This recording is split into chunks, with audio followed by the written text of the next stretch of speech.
हमारे रामगिरी महाराज के खिलाफ अगर कुछ भी मस्ती तुम लोगों ने किसने भी की तो तुम्हारे मस्जिदों के अंदर आके चुन चुन के मारेंगे, इतना ध्यान में रखो। तुमको तुम्हारी कौम की अगर तुम्हारी कौम की अगर चिंता होगी तो हमारे रामगिरी महाराज के खिलाफ कुछ भी बोलने का नहीं, वरना वो जबान हम लोग सही पे रखेंगे नहीं, ये तुम लोग याद रखना। कि कुत्तों के भौंकने से शेरों को फर्क नहीं पड़ता। यही राने पिछली बार भी कहा था, मुसलमानों को मस्जिद में घुस घुस के मारेंगे, चुन चुन के मारेंगे। आजा बेटा, बैठे आजा, मस्जिद में आएगा, दो टांग पे जाएगा तो स्ट्रेचर पे ही तू। डरते नहीं है, हम चूड़िया पहन के नहीं बैठे, हम तुम कायदे कानून का पालन करते हैं, इसके लिए खामोश बैठे। और हमारी खामोशी का इतना इम्तिहान मत लो। मुसलमान कायदे को मान रहा है इसलिए खामोश है, डरता किसी के बाप से भी नहीं है। दोस्तों, जब चुनाव नजदीक आ जाते हैं तो राजनीति का पुराना खेल भी शुरू हो जाता है, और वो है देश की शांति को किसी न किसी तरह भंग करना। ऐसे बयान आना जो दूसरे धर्म के समुदाय की भावना को ठेस पहुंचाए और फिर इसी की आड़ में दंगे फसाद हो। ठीक यही हो रहा है महाराष्ट्र में, और इस खेल को लीड कर रहे हैं भाजपा नेता नितेश राणे।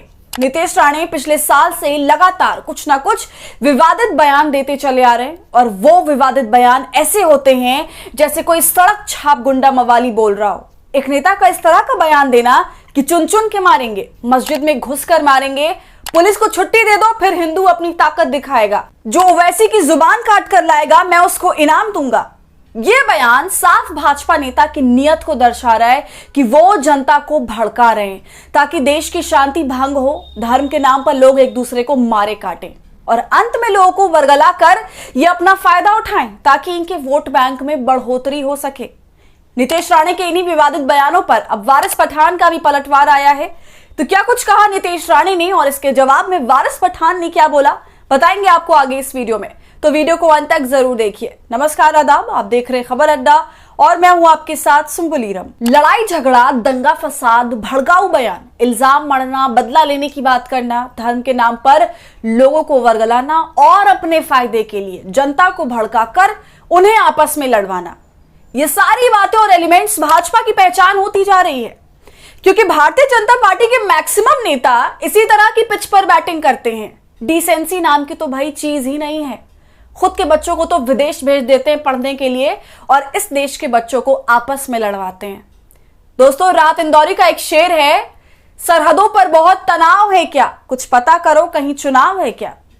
जी हाँ, फिलहाल सरहदों पर तो नहीं मगर महाराष्ट्र में बहुत ज्यादा तनाव चल रहा है। बिल्कुल दंगे वाली स्थिति है और इसकी शुरुआत किसी लोकल गुंडे ने नहीं बल्कि एक नेता ने करी है जिसका नाम है नितेश राणे। भाजपा नेता नितेश राणे अपने विवादित बयानों के लिए सुर्खियों में रहते हैं। भाई खुद को हिंदुओं का रखवाला बताते हैं।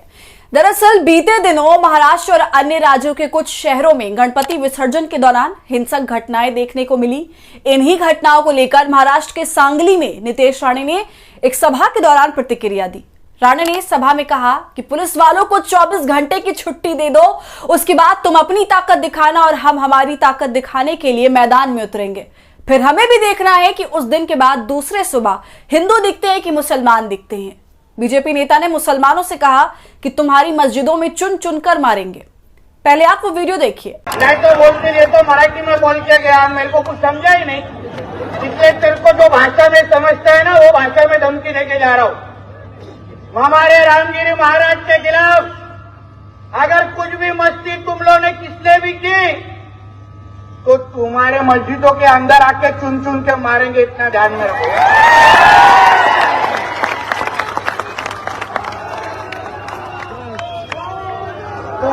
तुमको तुम्हारी कौम की अगर चिंता होगी तो हमारे रामगिरी महाराज के खिलाफ कुछ भी बोलने का नहीं, वरना वो जबान हम लोग सही पे रखेंगे नहीं, ये तुम लोग याद रखना। तो सुना आपने किस तरह का भड़काऊ बयान भरी सभा में भाजपा नेता नितेश राणे दे रहे हैं। ऐसे बयान अपने आप में कितने खतरनाक होते हैं ये आपको मालूम है। भाजपा नेता अब नेता कम और असामाजिक तत्व ज्यादा बन गए हैं, और हैरानी की बात तो यह है कि ऐसे गंभीर मुद्दों पर न पुलिस का कोई एक्शन होता है न मीडिया कोई क्रॉस क्वेश्चन करती है। खैर, अब इसी बयान पर एआईएमआईएम नेता वारिस पठान ने भी पलटवार किया है। दरअसल बीजेपी नेता ने मस्जिद में घुसकर मारने की बात की तो वारिस पठान ने पलटवार करते हुए कहा कि मस्जिद में आएगा 2 टांगों पर लेकिन जाएगा स्ट्रेचर पर। उन्होंने नीतीश राणे को खुली धमकी देते हुए कहा कि कुत्ते भौंकते रहते हैं, शेर को कोई फर्क नहीं पड़ता है। वारिस पठान ने कहा, नीतीश राणे बोलते हैं कि 24 घंटे के लिए पुलिस को हटा दो, क्या करोगे तुम? अगर यही बात मैंने कही होती तो अभी मैं जेल में होता। नीतीश राणे बोलते हैं कि मुसलमानों की मस्जिद में घुस कर मारेंगे।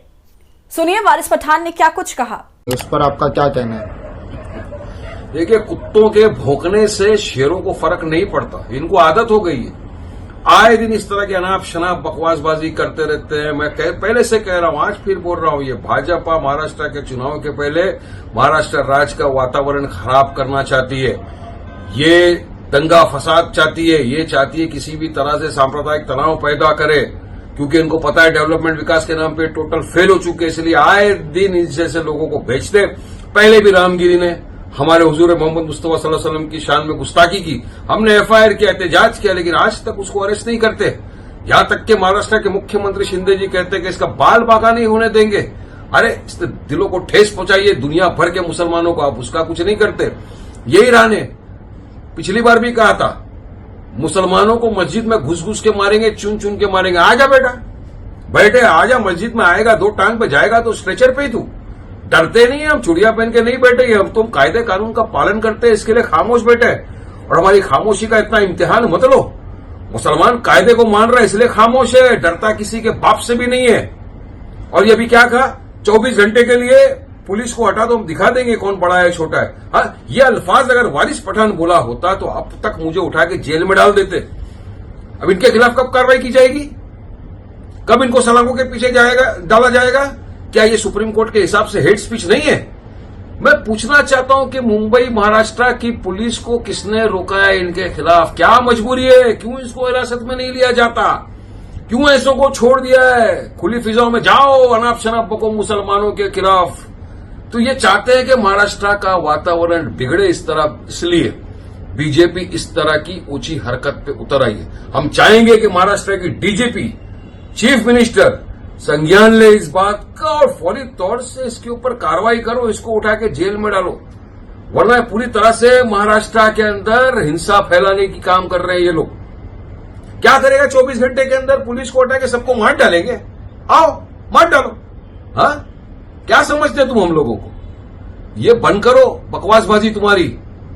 सरकार का मैं बोलना चाहता हूं आपके माध्यम से, फौरन इसको हिरासत में लो और इस तरह की बयानबाजी को सरकार बंद करे, ये हमारा बोलना है।